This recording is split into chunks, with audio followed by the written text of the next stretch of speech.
my name is Patrice. Acho que meu leto voia advogevou y América que buvo que turu mato.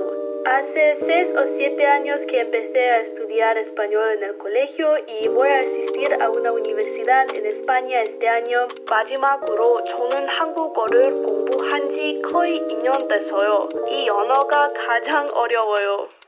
Hello, welcome back to the Bliss Bean. I moved to the United States from Lithuania when I was about 4, so pretty early on I had to learn how to switch between different languages, and I started to notice how this introduces you to new ways of thinking, helps you better understand the culture that speaks that language, and also just better understand the diversity of cultures in the world overall. So I'm really passionate about language learning, and I think it is amazing that these days we can pretty much learn a language on our own for free or almost free without ever having to do like a formal sit-down class or anything like that. I think a lot of people have been getting interested in language learning because we're all stuck at home now, or maybe you're watching this from the future and hopefully you're still interested in language learning, so I hope this helps.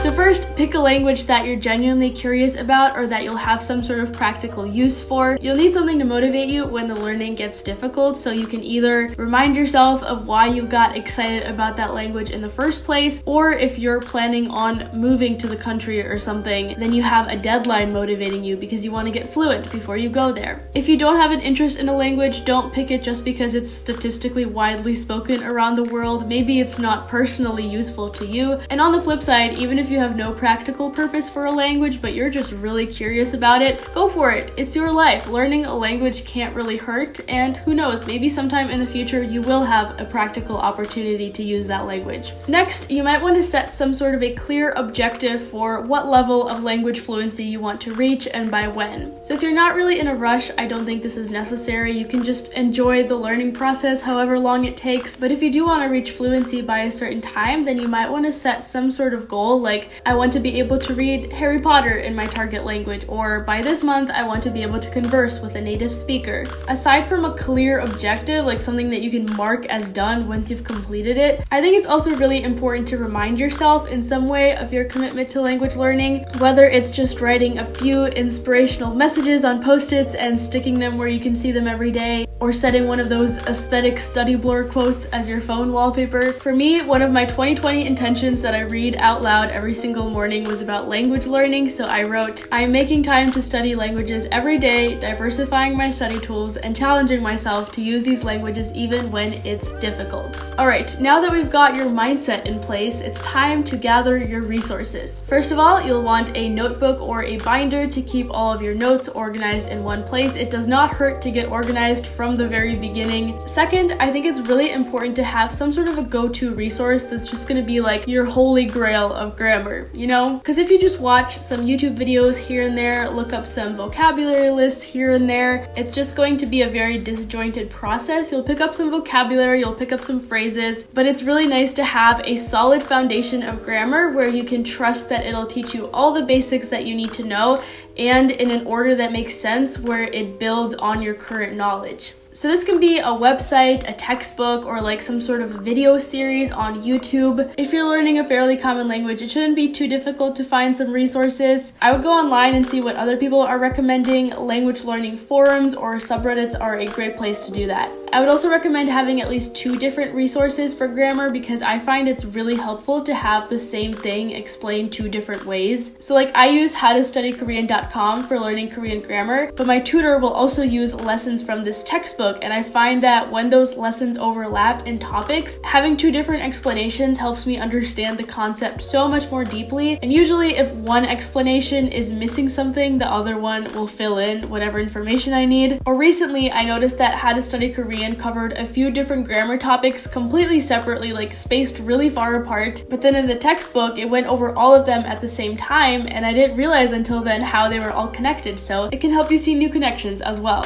For other resources, having a reliable translator and a dictionary is definitely important. So for Spanish, I like using Spanish Dict for translating both words and sentences. And then for Korean, for sentences, I use Naver Papago, and occasionally I will use that for words, but I actually prefer Learn with Oliver if I have a specific word that I want to look up. For vocabulary, I used to use these little tiny paper flashcards that were so annoying to work with, so I don't recommend that method. I've since switched to doing digital flashcards with Anki Anki, and oh my god, I cannot recommend it enough. With digital flashcards, it's so easy to input a new word. You can put in an image, an audio file, you can type in some extra notes that you learn about how to use that word or like example sentences. It doesn't take up any room, it's portable, it just lives on your computer. And the best thing about it is that it makes your study time so productive, because when I was using the paper flashcards, I had them all organized by lesson. So I would take out a group of lessons at a time and go through all those cards. But the problem was that I really only needed to review like 2 or 3 of those words, and the other words I knew perfectly well. So I think the best part of digital flashcards is that it solves that problem. It basically designs a study schedule for you. It introduces new words mixed in with old words, and then it schedules spaced repetition of that word based on how you rate your ability to recall it. So that way you spend the most time on the words that you need to brush up on the most, and then the words that you know really well, you might not see them for months at a time, and that doesn't mean that you forget about them, it just means you know them well. Anki is free for the computer, but if you want it on your iPad, it's gonna be $25. It's also a little bit of a learning curve because it's not as intuitive as like Quizlet, but I also think it's a lot more powerful than tools like Quizlet. So spending like a half hour learning the features and doing a little bit of initial setup, I think is totally worth it because it makes your studying like a million times more efficient. So those are the basic resources. I would say you need a notebook, a good source for grammar, maybe vocabulary lists, translator, dictionary, and a tool for learning flashcards, and you're all set. So once you're excited about learning a new language and you've got all your language learning weapons at the ready, you've got to make it actually happen. So in the beginning, you might feel super duper inspired to study, but eventually that might wear off a little bit. So I do think that establishing some sort of a study routine is a really helpful way to ensure that you'll actually stick with it. So when you take a language class in a physical classroom setting,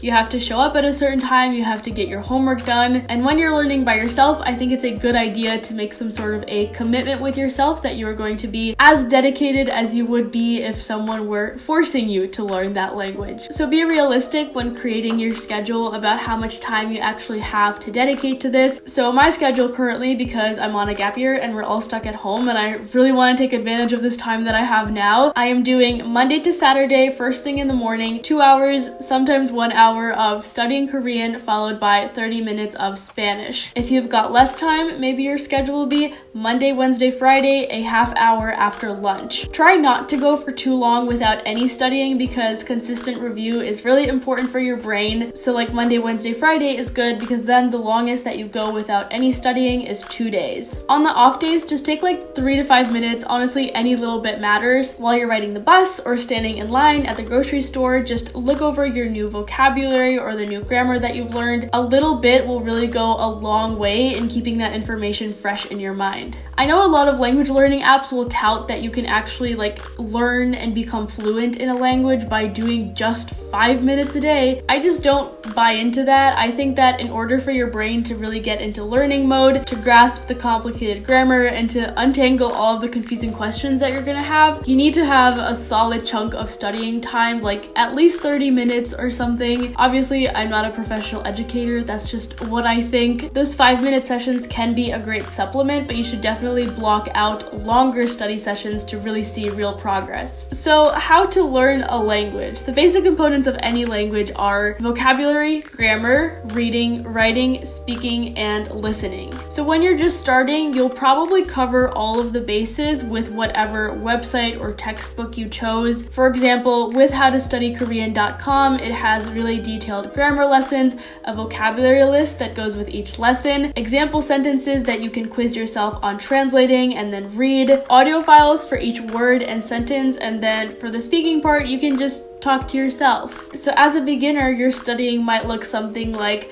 reviewing all the cards that you have in Anki and then moving on to your website or textbook and just going through the next lesson, taking notes on the grammar, inputting new vocabulary, translating all of the practice sentences, reading them, reading the dialogues out loud, etc. As you progress, you'll want to start introducing new methods of learning. So this is the fun section of the video. I think I've compiled some ideas for language learning that will hit hit all of those 6 categories. So number 1, this is something that I get questions about all the time. Why is your phone in Spanish? Are you Spanish? I am not, but setting your devices to your target language is a fantastic way to pick up new vocabulary because you're probably so familiar with your phone that you probably already know just by heart what all of the buttons and the settings say. So you probably won't get completely lost if you switch the language, and you'll start learning new words that are actually relevant because we talk a lot about technology and the internet and our phones these days. Journal in your target language. It can just be like a sentence a day to start with, but because you're writing about your life and having to look up words that pertain to your daily life, you're gonna learn a ton of new vocabulary that is super applicable.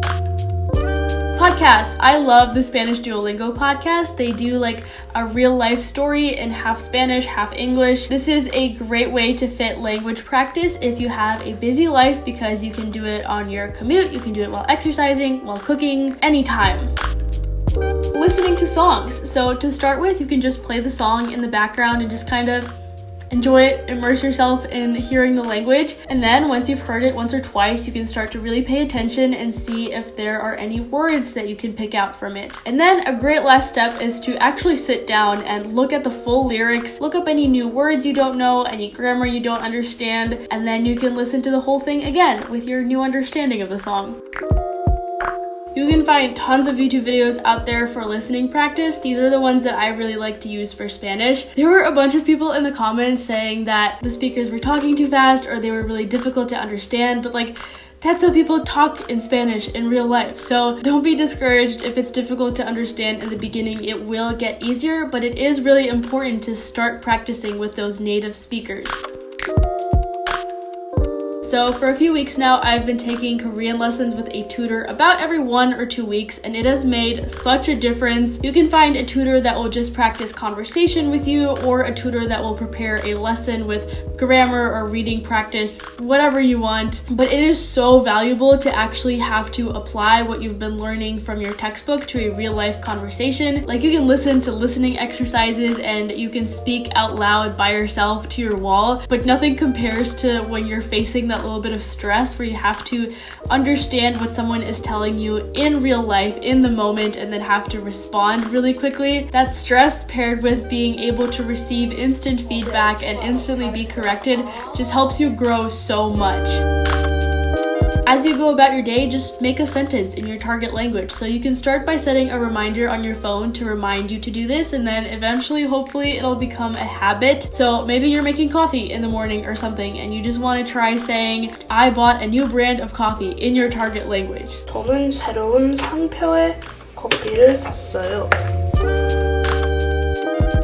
After you've gotten some basic vocab down, you can try learning some themed vocabulary. So like if you're interested in photography and you want to be able to talk about aperture and shutter speed and focal length and things like that, your textbook probably isn't going to have vocab that's that specific. But what you can do is you can make your own list of words that you want to learn and then go find the translations yourself. You'll probably need subtitles in the beginning, and that's totally fine. That can be really helpful to learning in the beginning, actually. You just have to make sure that you're actually actively watching and participating, so it's not going to be as fun as just watching TV for relaxation, but if you really take the time to understand everything that you're hearing, look up any new words, any new grammar that you encounter, then watching TV shows can actually be a very educational experience. You can watch vlogs in that language or follow some Instagram accounts, either accounts that are like Spanish phrase of the day or Spanish word of the day or something like that, or accounts from celebrities who are just sharing their daily lives but in your target language. So then you can get reading practice from reading their captions, and maybe they post Instagram stories or something so that you can see how a native speaker speaks and try to understand them. When you study vocabulary, once you've learned some basic grammar, you can kind of take it to the next level, and every time you learn a new vocab word, you can try incorporating it into a few example sentences right away. Just saying things aloud while you're studying, I think, is really helpful, so it's awesome if you can find a place to study where you're alone, and that just helps you get more comfortable with the pronunciation. A lot of times the first time I read a sentence, I will pause a lot and stumble over a bunch of words, so I like to challenge myself to repeat the sentence over and over until I can smoothly say it from memory.